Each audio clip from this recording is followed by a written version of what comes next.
Hello, my name is Mike Pfaff, and this is my YouTube channel, Living in the Illusion. Now I am transitioning to a smaller studio and have released this short video. It is a clip from a much larger work. Within the egoic illusion, more exposure to this information may be needed to support understanding. In that regard, this review is offered. I will share the following insights in this review. Consciousness is fundamental, infinite, and everywhere. There is no place that it is not. In that pure state, consciousness wants to know itself. How does consciousness do that? Through you. You are the avatar through which consciousness knows itself. Your mind and my mind are extensions of the one mind of consciousness.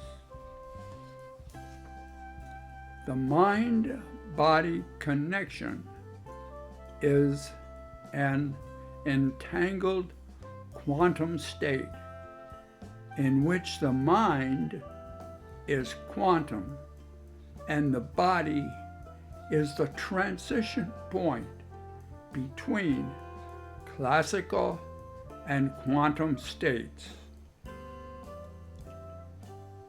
The one mind, consciousness, is where memories, your belief system, qualia, and the meaning of life experiences are held as quantum information or qubits, and the meanings of experience are held as quantum information,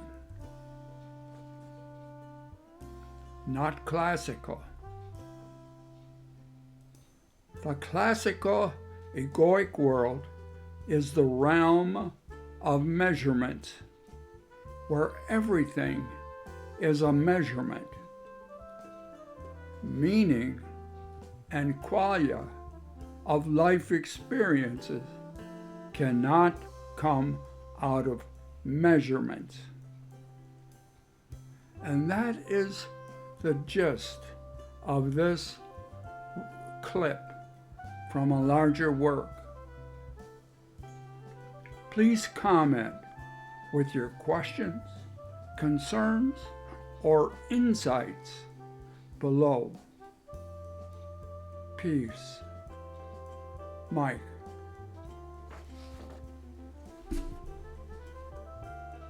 As I usually do, I've retained our discussion from our last video, and we're going to go through a slight review, and there's some things added that you're not going to find in the original, but I'll reference the original video up here, but keep in mind you can add some of this stuff as we look at it.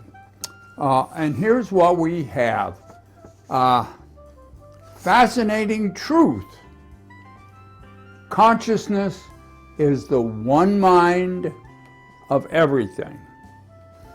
So in this model, consciousness is fundamental. All there is consciousness. And it's infinite, and it's all over, and it can't be divided, and there's no place that it is not.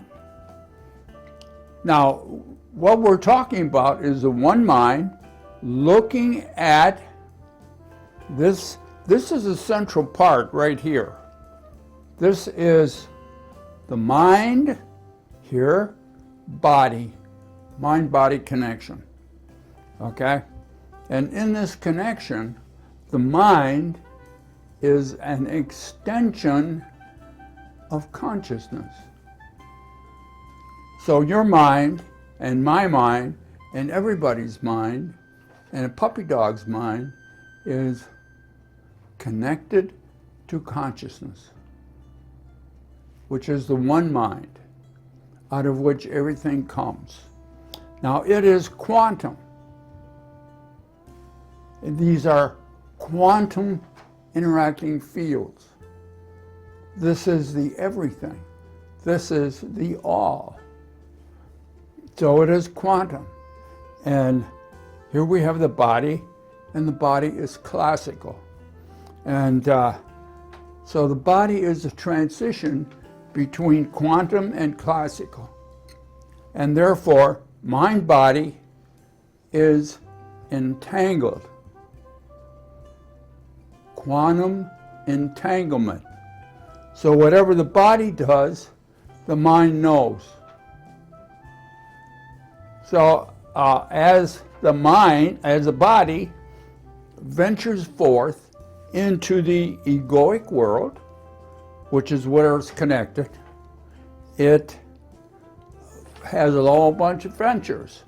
And these adventures are known through entanglement by the one mind. And during that process, now comes the purpose of this whole universe. The purpose of the whole universe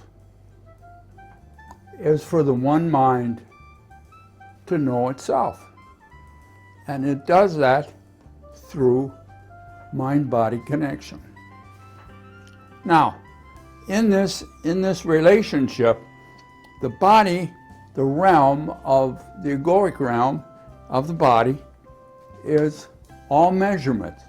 You can measure anything, from how far stars are away to how small is an atom.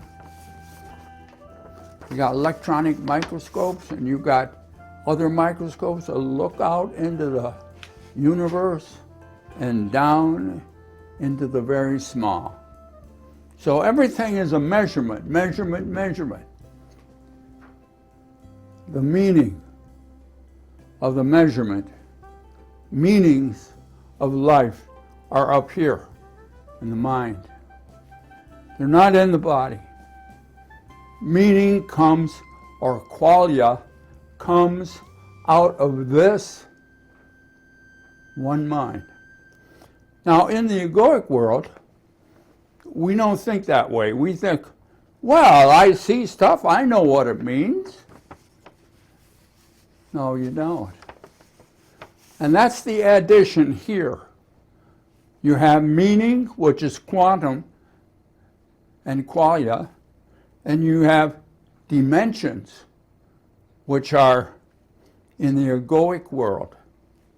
And we believe in the egoic world that they're the same.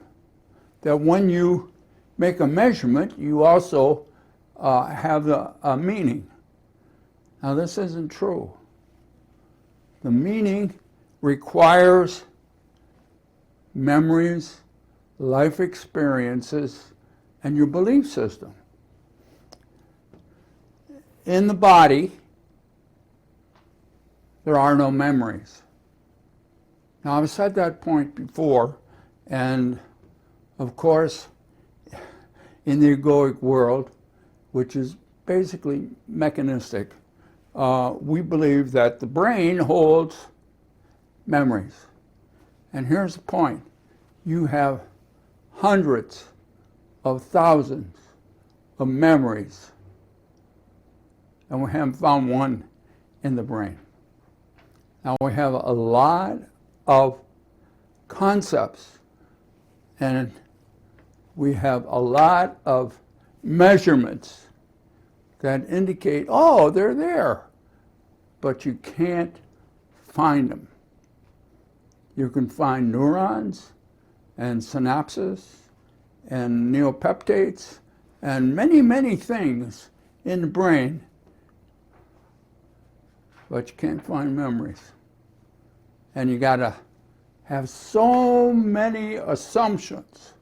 Like you need a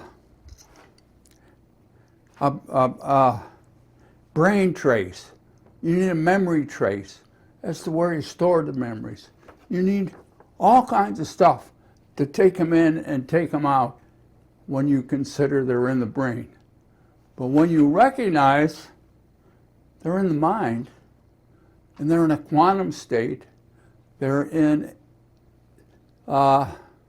quantum bits or probabilities of information, it solves the problem. So, but we believe, because of our programming, that the meaning is in the mind. I mean, in the dimensions, and there's not. There's no qualia in the dimensions. Qualia comes from the mind, where the memories are. So that's what we talked about last time. And now we're going to go on to another exciting topic. Notice I'm going to snap my fingers right now.